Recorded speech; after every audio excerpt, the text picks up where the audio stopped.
अच्छा, मुझे पहले सबसे पहले मैं आपसे एक सवाल करना चाहूँगी, जब भी कोई आपके पास आता है या आती है कि जी मेरी बेटी है, खूबसूरत है या पढ़ी लिखी है या पैसे वाली है, उसको कैसा लड़का चाहिए, तो क्या सवाल, मतलब आपके जहन में उन लोगों के क्या सवाल आता है, या फिर क्या जवाब देती हैं उनको? मैं तो ये कहती हूँ आजकल तो नॉर्म्स ही बिल्कुल डिफरेंट है, बिल्कुल तरीक़े डिफरेंट हो गए हुए हैं। पहले ये देखते थे पढ़ा लिखा लड़का है, माँ बाप अच्छे हैं, वेल सेटल्ड लोग हैं, पीछे से लड़का अभी इस्टेब्लिश्ड होता है, he is in the process of establishing himself.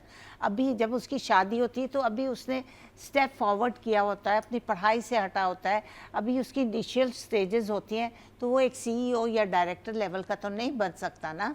अब माँ बाप और बच्चियों के ख्यालात ये होते हैं, अरे भाई उसके पास गाड़ी हो, उसके पास घर हो, उसके पास बंगला, नो डाउट उसके माँ बाप का भी होता है, लेकिन वो चाहती है बहुत ही इंडिपेंडेंट हो। एकदम आपको इंडिपेंडेंट लड़का कभी भी नहीं मिल सकता। इंडिपेंडेंस तो आपको आहिस्ता आहिस्ता, स्लोली, ग्रेजुअली, जब आपके एक दो बच्चे हो जाते हैं, जब वो ज़रा बड़े होते हैं, जब लड़का ज़्यादा कमाने लग जाता है, अफोर्ड कर सकता है, तब आप स्लोली स्टेडली आप इंडिपेंडेंट हो जाते हैं। शुरू में तो आपको घर चलाना भी नहीं आता। हमने तो सारा कुछ अपनी सास से सीखा, हर चीज़ अपनी सास से सीखी, तो आपको तो you are in a process of learning. After शादी ये होता है कि आपको शादी निभाने की एक ट्रेनिंग सास भी दे रही होती है, अगर माँ सुलझी हुई हो तो वो भी बता रही होती है, तो आप उस प्रोसेस से गुजर रहे होते हैं।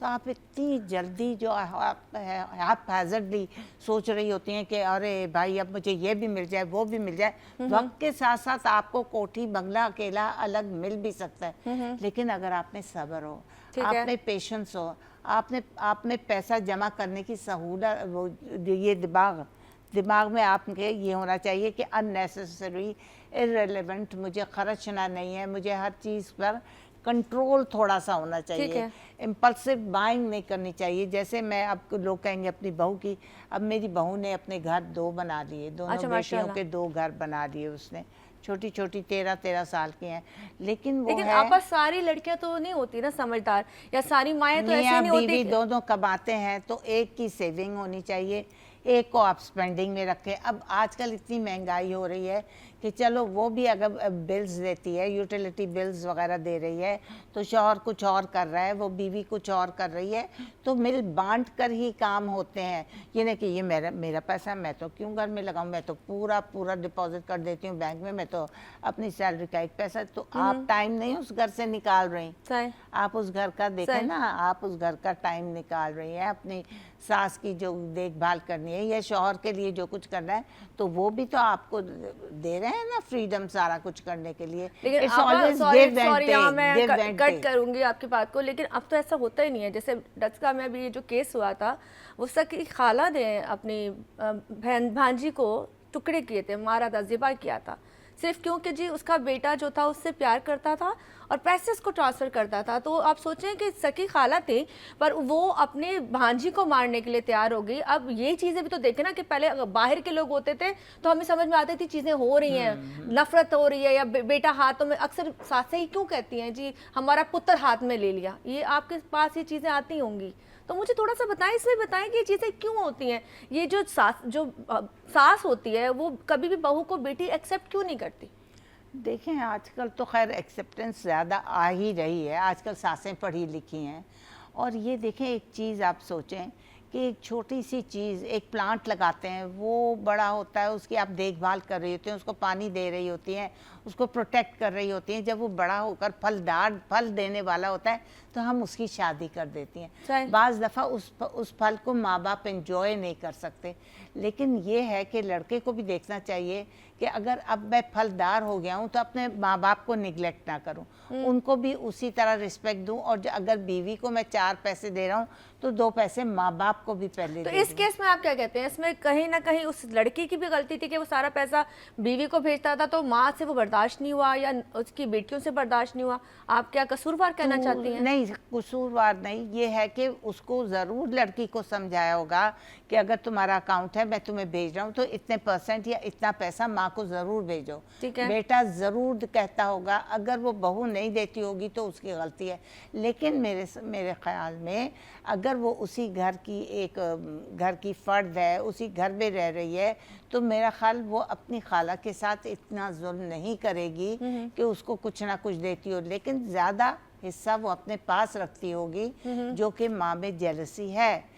माँ से आती होगी कि पूरा केक मैं एंजॉय करूँ, उसके मैं पीसेस क्यों करके अपनी बहू को दूँ, और उसको क्यों मिल रहा है इतना ज़्यादा। अच्छी प्यारी खूबसूरत लड़की थी, मुझे भी बड़ा दुख हुआ। पहले तो कहते थे अपनों में दे दो, हमें कुछ प्रोटेक्शन फील होगी, लड़की प्रोटेक्टिव होगी, हाँ मारेगा छाँव में डालेगा। लेकिन यहाँ तो ब्रूटली उसको किल किया गया, टोटे किए गए, टोटे फिर जगह जगह अलग किए गए। वो तो लकीली उसका बाप आ गया, उसने कुछ फील कर लिया, बेटी का पूछा तो उसको पता चला कि अरे बेटी तो घर पे ही नहीं है, और फिर इल्जाम लगाया कि जी किसी के साथ भाग गई है। सोचा आपने एक बंदी को मार भी दिया और आपने रिलेशन खराब कर दिया। जबकि सबको पता था कि मियाँ बीवी में बहुत प्यार है, वो कैसे भाग सकती है। उसको सब कुछ मिल रहा है, उसको घर वर मिल रहा है, उसको सारे पैसे मिल रहे हैं, उसको पॉकेट मनी मिल रही है, उसका ऑलरेडी एक बेटा है, वो उस घर में रह रही है। क्या शवाहिद है कि उसके पास कोई था जिसके साथ वो भाग सकती है। वो तो पहले ही चीज़ें आपको पता है कि पता चलनी शुरू हो जाती हैं। तो ये तो एक उसके ऊपर बिल्कुल इल्ज़ाम लगा है बच्ची पर। नहीं, आपसे यही सवाल करना चाहती हूँ, इसका रीज़न क्या होता है? मतलब देखिए, मुझे नहीं पता, मेरी अभी तक वो एज नहीं है, या मैं एक्सपीरियंस में नहीं आई, मेरी शादी नहीं हुई, मेरे बच्चे नहीं हैं। मैं जेलसी, आउट ऑफ जेलसी, ये कि मुझे लार्जर शेयर, पैसे की हवस। पैसा बहुत बुरी चीज़ है। देखें ना, यहाँ पर तो अपनी सगी भांजी और दूसरा रिश्ता बहू, और उसका तीसरा रिश्ता ये कि उसका पोता भी उसके साथ, पोतों से कितना प्यार करते होता है, नवासों से कितना प्यार होता है।